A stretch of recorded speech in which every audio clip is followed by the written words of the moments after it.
Hello mga kananay, magandang araw.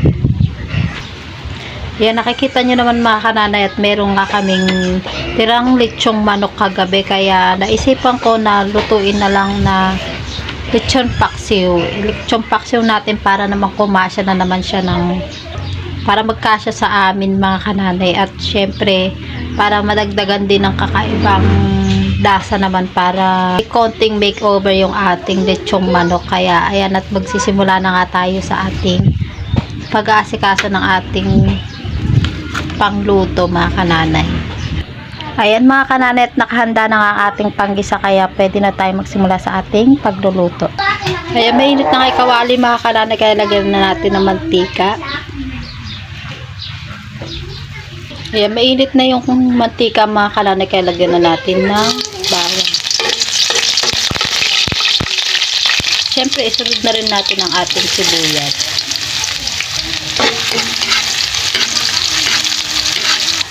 Ayan mga kananay, at ilagay na rin natin yung ating lechong manok para maprito namang mabuti.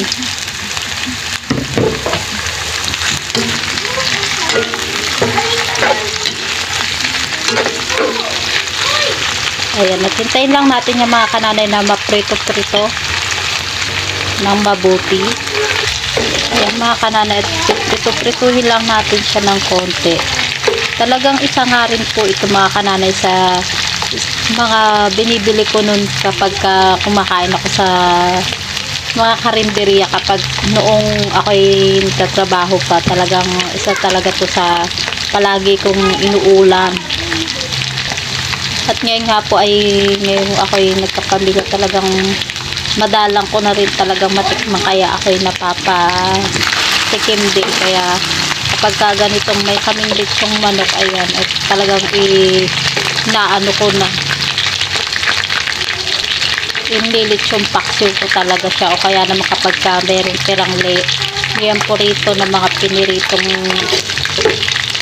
piniritong karne, talagang inililitsong paksiw ko talaga, toast ko talaga siya ng mabuti para masarap talaga yung ating lechon pak. Kaya kayo mga kananay, kapag magluluto ng ganito, talagang iprito nyong mabuti para masarap siya.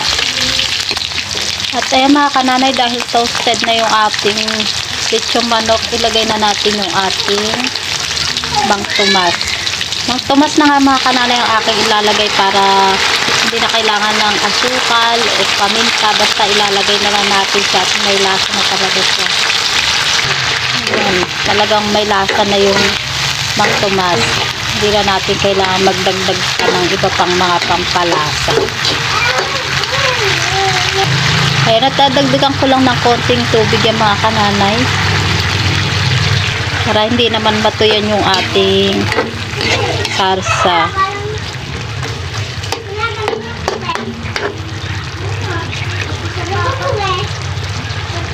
Kaya mga kananay, dahil may lasa na nga yan at yung ating mangtumas, dadagdagan ko na lang siya ng ating dagdag pampalasa na magic sarap.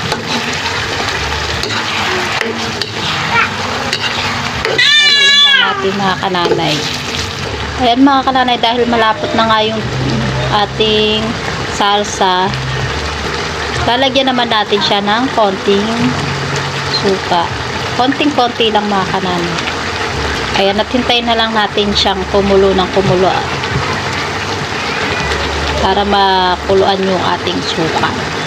Ay, sa totoo lang din mga kananay, ngayon lang din ako nagluto nito. First time ko lang din talaga siyang niluto. Talagang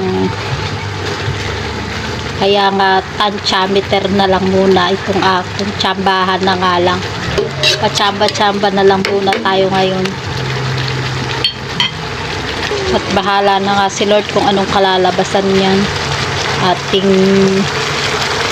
patsyam.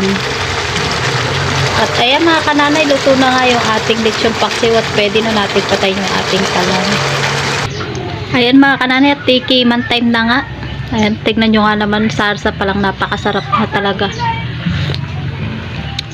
At ayan, at nakatsamba nga tayo mga kananay. Ang sarap, kahit first time ko lang talaga, hindi ko inaakalang masarap, magiging masarap yung kalalabasan nitong ating niluto.